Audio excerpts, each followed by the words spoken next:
di mana tadi keduanya datang sekitar pukul 3 sore dan tidak lama kemudian pada pukul 5 sore tadi keduanya keluar dari ruang pemeriksaan dan menyatakan bahwa ini merupakan pemeriksaan yang ketujuh kalinya untuk melengkapi dari berita acara pemeriksaan. Namun keduanya enggan untuk menyebutkan apa dari isi BAP yang sudah dilengkapi hingga saat ini. Selain itu juga keduanya menyatakan bahwa jika kemarin keduanya tidak ingin mengeluarkan statement kepada media, namun pada hari ini mau tidak mau keduanya harus mengeluarkan pernyataannya kepada pihak media terkait dengan kebohongan-kebohongan Jessica Kumala Wongso yang dilakukan kepada media di beberapa waktu lalu. Dan berikut merupakan kutipan pernyataan dari suami Mirna dan juga saudara kembar Mirna beberapa saat lalu.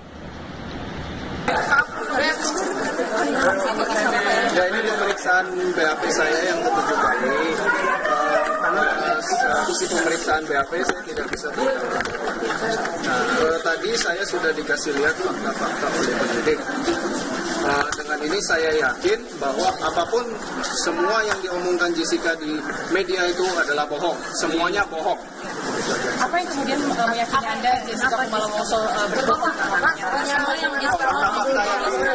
Jadi Anda punya hubungan apa dengan Jessica? Punya hubungan dengan Jessica? Semua poin-poin yang dia bilang bohong, Jessica baru sekarang semua yang diomongin itu bohong. Enggak, semua yang Jessica lakukan di media itu bohong. Karena kita udah lihat semuanya itu semua bohong. Semuanya sama Jessica, semua sama Jessica. Tapi sekarang kamu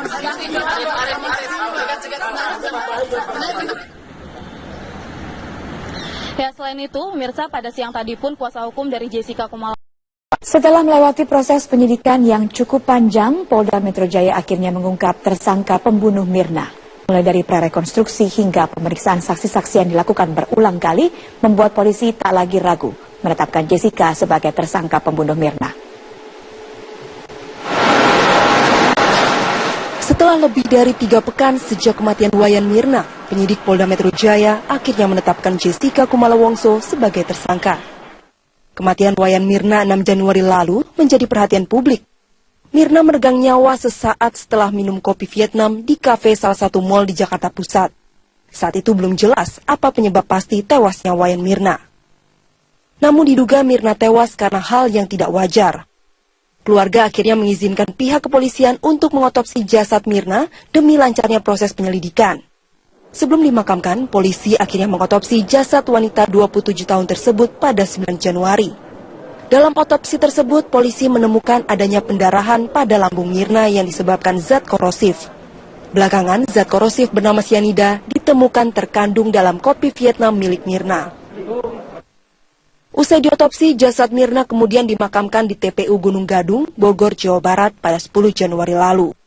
Di hari yang sama, Jessica Kumala Wongso yang tak lain adalah rekan Mirna saat minum kopi juga diperiksa untuk pertama kalinya.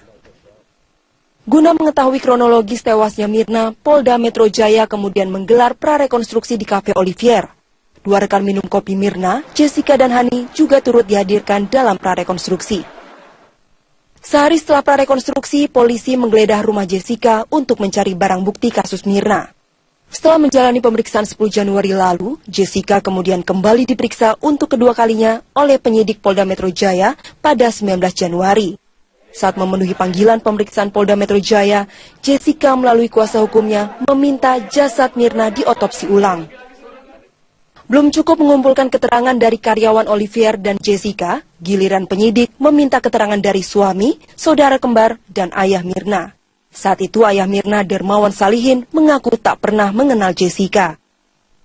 Rekan Mirna yang lain yaitu Hani juga tak luput dari pemeriksaan polisi. Polisi juga mengaku sudah memeriksa asisten rumah tangga Jessica yang belakangan diketahui telah membuang celana Jessica yang dikenakan saat bertemu Mirna. Dalam kasus ini, penyidik mengaku telah mengantongi 4 alat bukti kuat dan menyatakan siap untuk mengumumkan tersangka dalam perkara ini. Namun tak sesuai sesumbar, setelah gelar perkara di Kejaksaan Tinggi DKI Jakarta pada 26 Januari lalu, polisi batal mengumumkan tersangka kematian Mirna. Dalam surat pemberitahuan dimulainya penyidikan atau SPDP yang diserahkan Polda, tidak tercantum nama tersangka.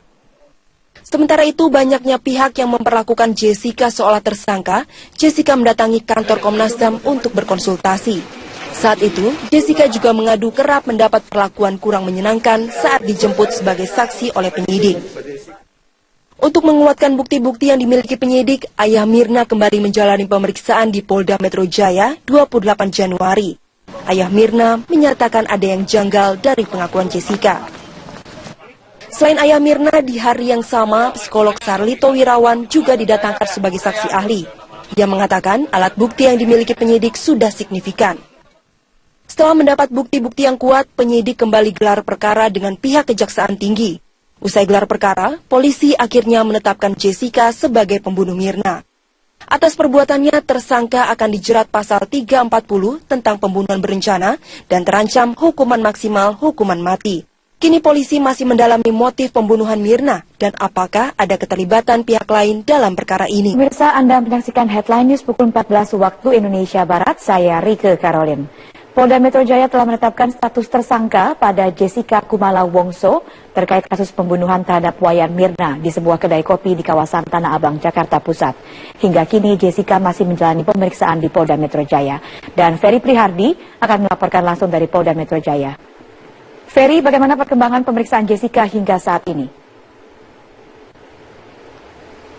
Hingga saat ini Jessica masih menjalani pendalaman pemeriksaan pasca dirinya ditetapkan sebagai tersangka, dan sejak pukul 9 pagi hingga saat ini artinya sudah 5 jam Jessica menjalani pemeriksaan. Sekali lagi mengenai substansi pemeriksaan atau apa saja hal-hal yang ditanyakan oleh penyidik, tentunya hanya penyidik yang tahu, dan tadi pun di Reskrimum Polda Metro Jaya Kombes Pol Krisnamurti belum membeberkan apa saja materi-materi detail pemeriksaan karena baru akan meninjau pemeriksaan terhadap Jessica sesaat setelah dia memberikan keterangan pada sekitar pukul 12.30 tadi siang.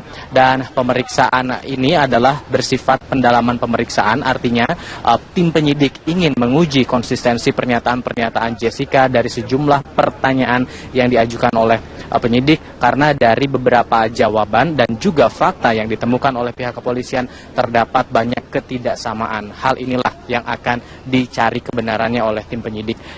Dan tadi Krisnamurti juga menjelaskan bahwa pertanyaannya mungkin tidak akan secara langsung apakah Anda yang membunuh Wayan Mirna Salihin, Jessica, tapi ada metode yang digunakan oleh tim penyidik untuk menemukan fakta tersebut. Dan sifat dari pendalaman penyidikan hari ini adalah untuk memenuhi kewajiban-kewajiban ataupun temuan-temuan yang bersifat melengkapi sebelumnya dari bukti-bukti yang sudah ditemukan, karena Krisna menyebut sudah ada kira-kira satu alat bukti yang cukup untuk menetapkan Jessica sebagai tersangka, lalu juga ada beberapa kekurangan untuk melengkapi beberapa hal yang sudah dikumpulkan oleh tim penyidik, seperti misalnya dari keterangan saksi sudah ada 20, lalu keterangan ahli sudah ada 6, dan juga sudah ada petunjuk surat atau dokumen dari proses penyidikan selama ini, serta salah satunya adalah petunjuk ataupun jawaban dari saksi-saksi kunci termasuk dari Jessica, Hani, dan juga pihak keluarga dari Wayan Mirna Salihin.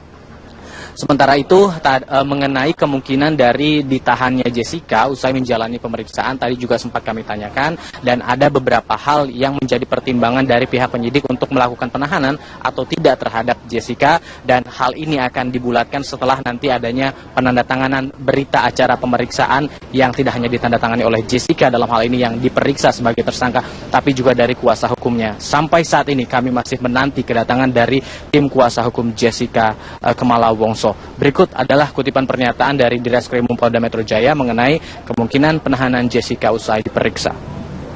Itu bisa ditahan, bisa atau dapat ditahan. Nanti kami pertimbangkan setelah berita acara. Ya, setelah ada ini satu kali 24 jam penangkapan, 1 kali 24 jam penangkapan. Ya, jadi sekarang dalam proses penangkapan dilakukan berita acara. Ada kewajiban penyidik untuk segera melakukan pemeriksaan setelah yang bersangkutan ditangkap. Ini yang akan diproses, oke ya? Udah, kamu dibuka dikit langsung tanya. Untuk sementara demikian yang dapat kami laporkan dari Direskrimum Polda. Kembali ke Anda, Rike. Baik, terima kasih Ferry Prihardi melaporkan. Pemirsa, demikian Headline News. Anda bisa mengikuti berita-berita kami melalui www.metrotvnews.com. Terima kasih, sampai jumpa.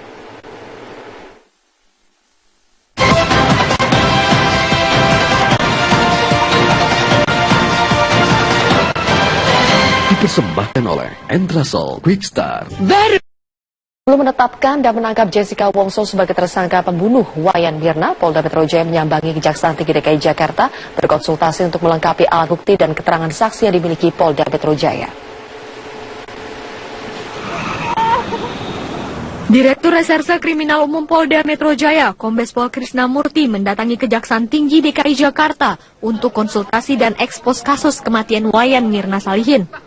Kombes Pol Krisnamurti mengaku pertemuannya dengan Aspidum Kejati DKI Jakarta membawa alat bukti keterangan saksi ahli seperti laboratorium forensik, kedokteran forensik, serta psikolog yang diminta Kejati DKI Jakarta. Usai pertemuan, Kombes Pol Krisnamurti mengaku akan terus melanjutkan kasus kematian Mirna ini. Namun, Krisna enggan berkomentar saat disinggung perihal penetapan tersangka. Ini adalah koordinasi, konsultasi, ada diskusi antara Kejati dengan Polda Metro. Dalam hal ini dipimpin langsung tadi oleh Bapak Wakajati. Masukan-masukannya bagus dan lanjut dari masukan-masukan itu adalah ada bekal kami. Kepala Penerangan Hukum Kejati DKI Jakarta Waluyo menyatakan pertemuan kedua kali ini untuk menyempurnakan fakta yang telah dimiliki. Intinya di dalam konsultasi dan koordinasi tadi, intinya penyempurnaan terhadap data-data atau fakta-fakta yang sudah ditemukan oleh penyidik. Intinya begitu ya. Masukannya itu adalah masalah fakta yang ada itu intinya begitu ya. Berkas itu masuk materi pokok perkara. Kami tidak bisa menyampaikan titik. Cukup ya. Polda Metro Jaya pun bergerak cepat dengan langsung melakukan gelar perkara bersama penyidik untuk menetapkan tersangka. Polda mengaku sudah memiliki 4 alat bukti yang cukup untuk menjerat seorang tersangka kasus kematian Wayan Mirna akibat menegak racun sianida yang dicampur ke dalam minuman kopi pada 6 Januari lalu. Tim Liputan Metro TV. Pemirsa, sebelum ditangkap dan ditetapkan sebagai tersangka beberapa hari lalu, Jessica Wongso sempat memberikan kesaksiannya atas peristiwa yang menewaskan sahabatnya Wayan Mirna. Berikut kami hadirkan kembali petikan kesaksian Jessica Wongso. Pemirsa, kasus tewasnya Mirna Salihin masih menjadi tanda tanya besar. Namun pihak dari kepolisian menyatakan bahwa Mirna diduga tewas akibat mengkonsumsi kopi yang dalamnya terdapat kandungan sianida. Saat ini polisi terus mengembangkan kasus ini dan bertanya kepada sejumlah saksi mata termasuk rekan Mirna yang belakangan isunya berkembang bahwa ia dituduh memberikan sianida ke dalam minuman yang Mirna minum. Saat ini saya sedang bersama dengan Jessica Kumala untuk bertanya lebih jauh. Jessica, bisa dijelaskan kalau ada tuduhan bahwa kamu memberikan sianida ke dalam minuman Mirna, apakah itu benar? Tidak benar, saya tidak menaruh apa-apa di kopinya Mirna. Saya benar-benar tidak menaruh apa-apa ya. Alasan saya itu kalau emang banyak kecurigaan itu emang terjadinya begitu, saya nggak tutupin. Saya emang mau datang duluan, soalnya kita mau menghindari 3-in-1 kan. Saya jalannya dari Sunter, terus di rumah cuma ada saya sama bapak saya hari itu. Lalu kenapa saya pesan duluan itu karena kita udah ngomong di grup chat yang di WA kalau si Mirna itu sukanya kopi itu. Nah, saya tawarin itu soalnya 2 kali sebelum kita ketemu di Grand Indonesia makan malam dan ngopi itu dibayarin juga sama Mirna. Jadi Mirna tuh orangnya emang generous banget kan. Jadi dia selalu, saya bilang, saya yang bayarin. Cuma si Mirna nggak selalu, tahu diem-diem suaminya bayar atau gimana gitu. Jadi saya pikir, saya yakin tuh kalau misalnya walaupun saya bilang 1000 kali pun saya mau bayarin, dia nggak mungkin kasih. Makanya saya pesen dulu, buat saya juga, buat si Hani juga, itu koktail soalnya lagi promo beli